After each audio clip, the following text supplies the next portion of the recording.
Hello and welcome to episode 113, Stress Management and Relaxation Techniques.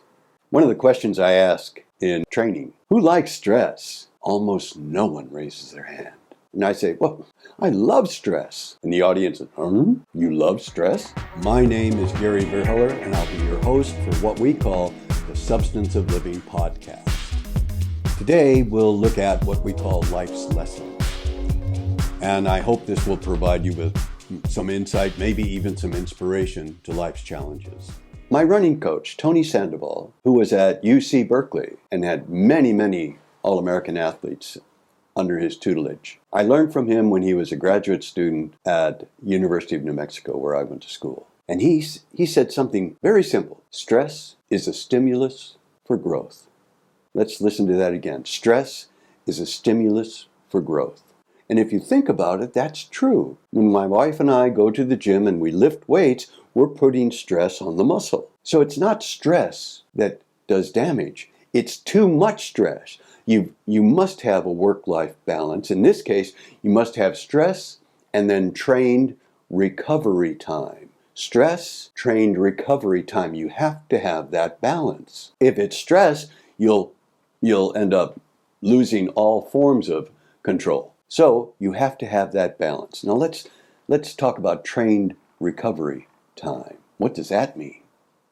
Trained recovery time is actions you can take to help you relax. For example, when I'm on the subway or on the train in Tokyo, and Tokyo is a metropolis. I mean, it's huge. There's people everywhere. And if it's really crowded, I put on my wonderful noise-canceling headset and listen to classical music, and people just go away as I'm holding on to the strap. That's trained recovery time. Sometimes when I'm home, I'll turn on some rhythm and blues or soul music and I'll dance. That's trained recovery time. Riding my bicycle is trained recovery time.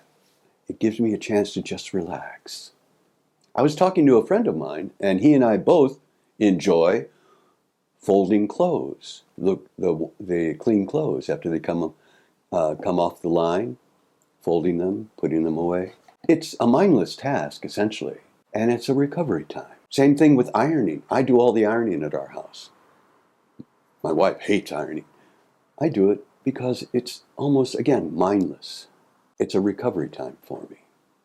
So it's important to have that stress and trained recovery time. And in this way, it gives you a chance to put the stress aside and focus on something that helps you to relax. There's something called centering yourself. And I learned this from Dr. Norm Katz at the University of New Mexico. He taught me about self-hypnosis. Self-hypnosis is essentially connected to yoga in breathing techniques. So what you need to do if you want to handle stress and you want to center yourself to help yourself become fresher for the next appointment is you sit with your feet flat on the ground and your hands face up on your legs, straight back. And you want to breathe deep, rich, long inhales. And the secret to deep breathing is an even longer exhale. So and everything starts to slow down. Now, if you're really stressed and you're physically tight, what you can do is you can go through your body and help you to release stress. So you go to your feet and you make a fist of your feet, tight, and then you release. Then the muscles in your legs, you tighten them up, tight, and then release. And then in your torso, you tighten. In your arms, you tighten. In your face, you tighten. Each step, release. Then you start the breathing. Now, for the breathing, you want to breathe in series of 4. So it's inhale 1, exhale 1. And remember, the exhale is long, rich, luxurious. All that bad air goes out. And then slow. What I used to tell my scuba divers is, when you breathe in, imagine you're sipping champagne. You never gulp champagne. You breathe the air the same way. So,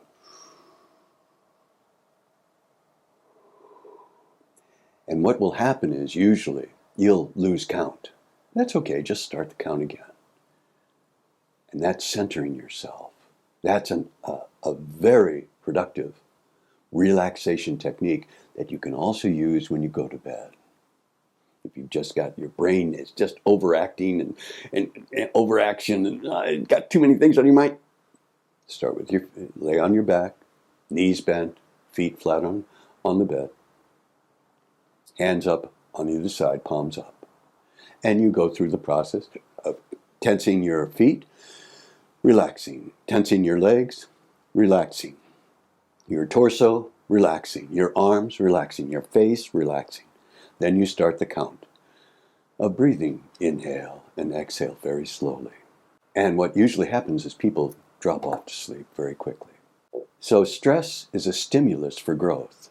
Stress can help you improve. So when you're faced with a stressful situation, take a breath, step back, and think, what can I learn here? Many times stress is connected to emotions.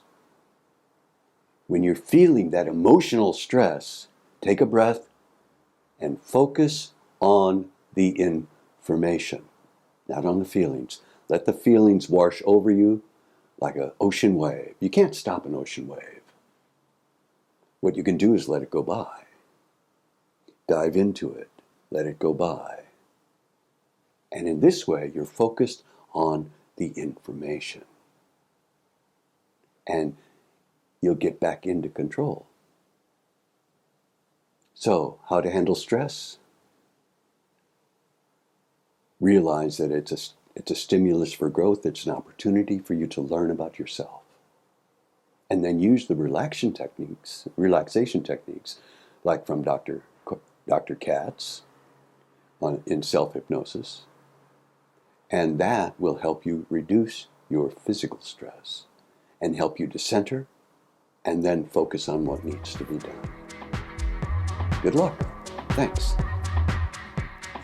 Thank you for joining us today for the Substance of Living podcast. If you'd be kind enough to consider subscribing, you can contact us through Spotify or Apple Podcasts or connect on Twitter.